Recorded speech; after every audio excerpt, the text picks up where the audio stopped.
Assalamualaikum warahmatullahi wabarakatuh. Perkenalkan, nama saya Nur Ramadhani. Saya Wafik Aziza. Saya Reni Restianingsi. Kami dari kelas 12 Tata Busana akan menjelaskan sejarah tentang G30S PKI.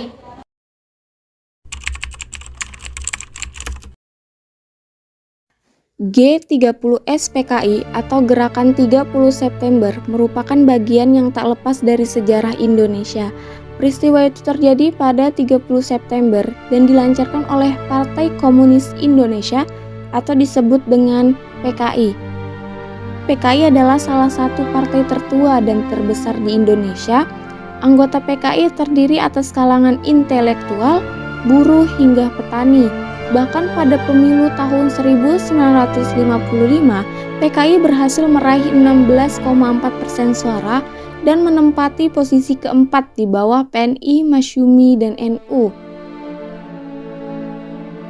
PKI awalnya merupakan partai kecil berhaulan kiri yang didirikan oleh tokoh sosialis Belanda, yaitu Hendrikus Josephus Franciscus Mary Snevely atau dikenal dengan Henk Snevely. Partai itu bernama Indische Sozialdemokratische Vereniging atau juga disebut dengan ISDV. ISDV menyusup ke partai-partai lokal baik besar maupun kecil seperti Serikat Islam di mana terdapat tokoh besar seperti Samuel dan Darsono.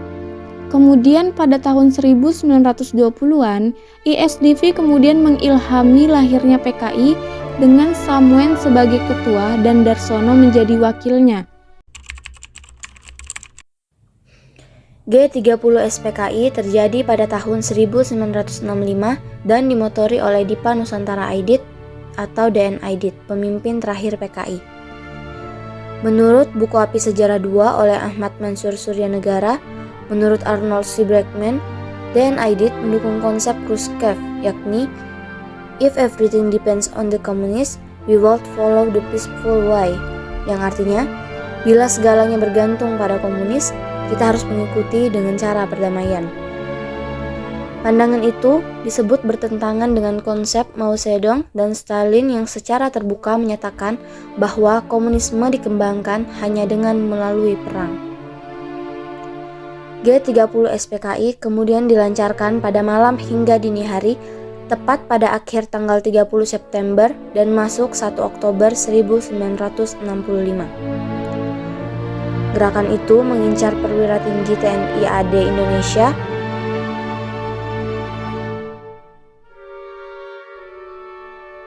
tiga dari 6 orang yang menjadi target langsung dibunuh di kediamannya. Sedangkan lainnya diculik dan dibawa menuju lubang buaya.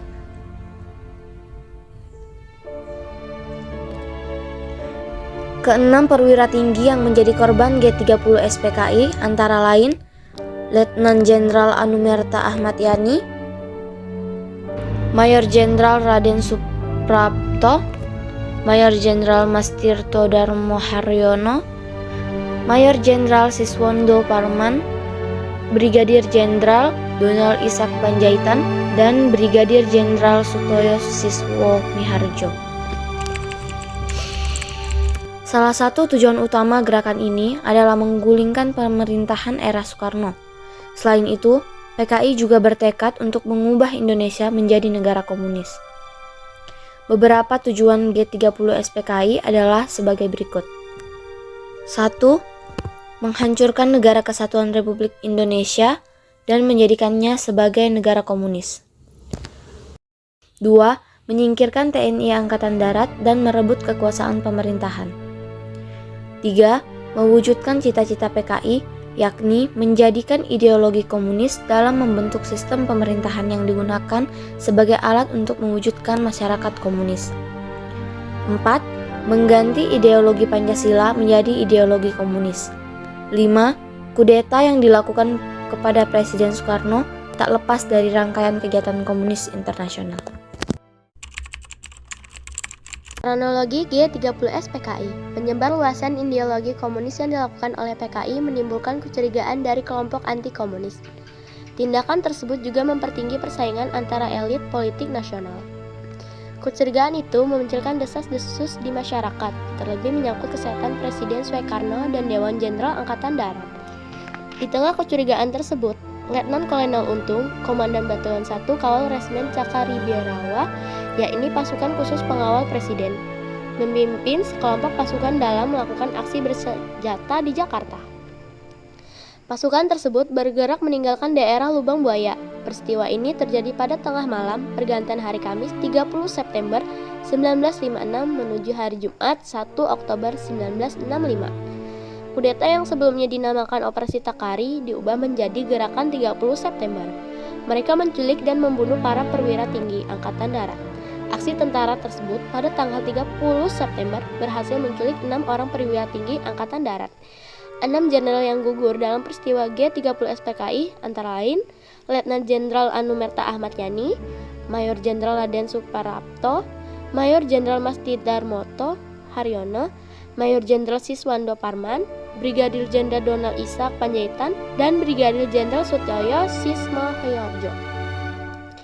Di samping itu, gugur pula Ajudan Menkamp atau Kasat Jenderal Nasution, Letnan 1 Pierre Andres Tendan, dan pengawal Wakil Perdana Menteri 2 DRJ Laimena, Brigadir Polisi 1 Situbun. Jenderal yang berhasil selamat dari G30 SPKI adalah Aha Nasution, namun putrinya yang bernama Ade Irma Suryani Nasution tidak bisa diselamatkan.